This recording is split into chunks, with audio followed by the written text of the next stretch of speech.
Hi and welcome back to another Bitcoin chart update. Firstly, before I carry on, let me apologize for uploading the last video. Well, I only uploaded it 5 minutes ago or 10 minutes ago, but that should have been uploaded yesterday. I did a little bit of editing on it and I got distracted doing something else and I just clean forgot about it.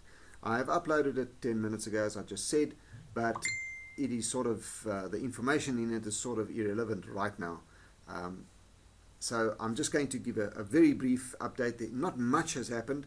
As I predicted in the video yesterday, I said I predicted that the price would still go a bit higher, and we did. We ended this candle up here at about $6,661, and then the market turned again and came down a little bit below this line here that you see here, and I'm going to get back to that line in a minute. But actually, I think I'll go to it right now. As you can see, that line is the top of our third and smallest triangle within the chart. And when we got here, I said, well, the pressure had built up. We are going to break out of this triangle, and we broke out on the bottom side. And then we broke out and carried on basically all around and exactly along this trend line, which is the bottom of the second pennant that had formed in the charts.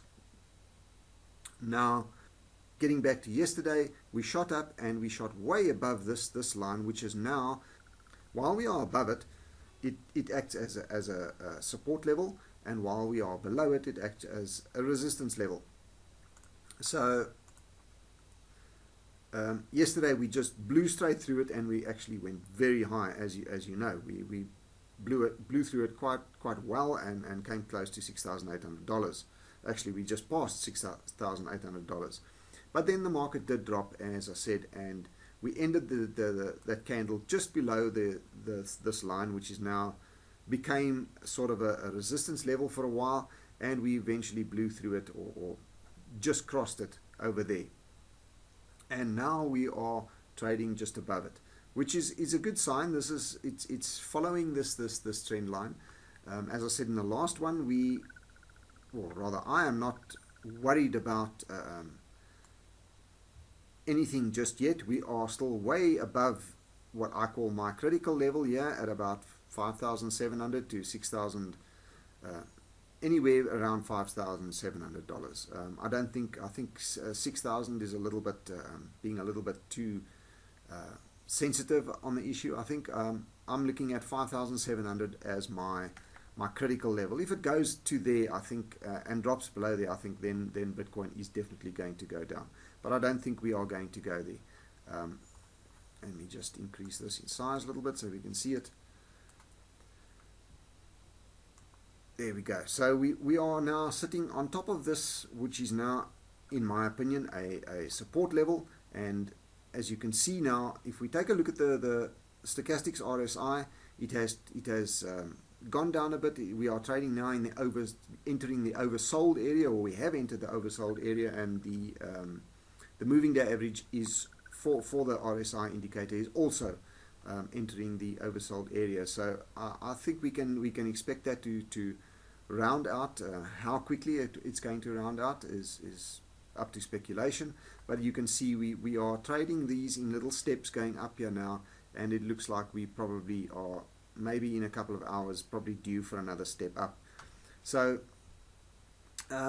this one is also it's trading below the moving day average, which is I suppose you can say a slightly bearish sign, which is why we are getting the red candles. But it's not a train smash. It looks like it's forming a bit of a pattern.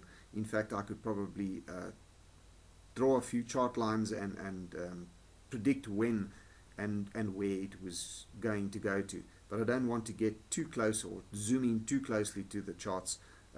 It gets a little bit too sensitive, and it's easy to make mistakes doing that.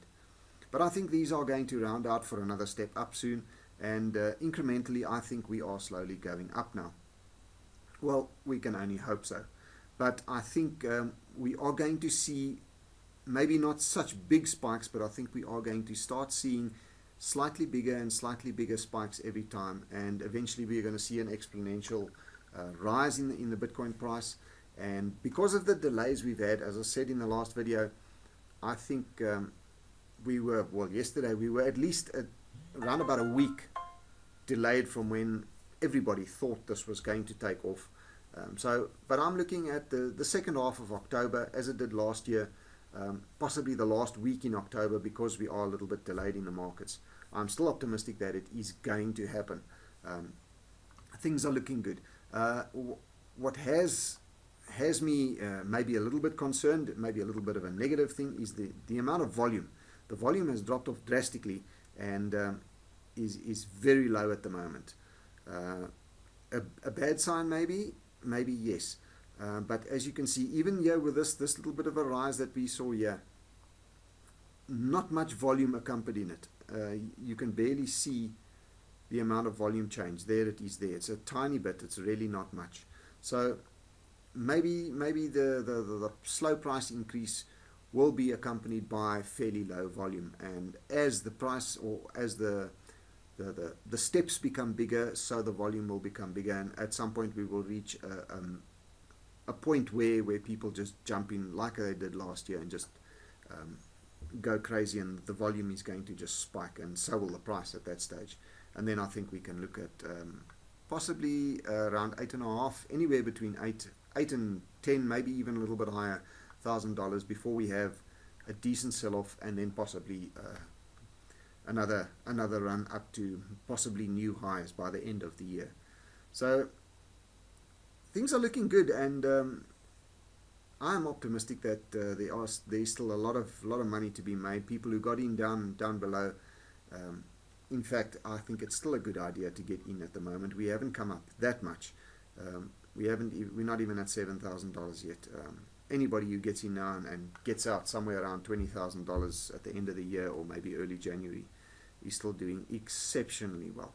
Anyway, that's it from me today.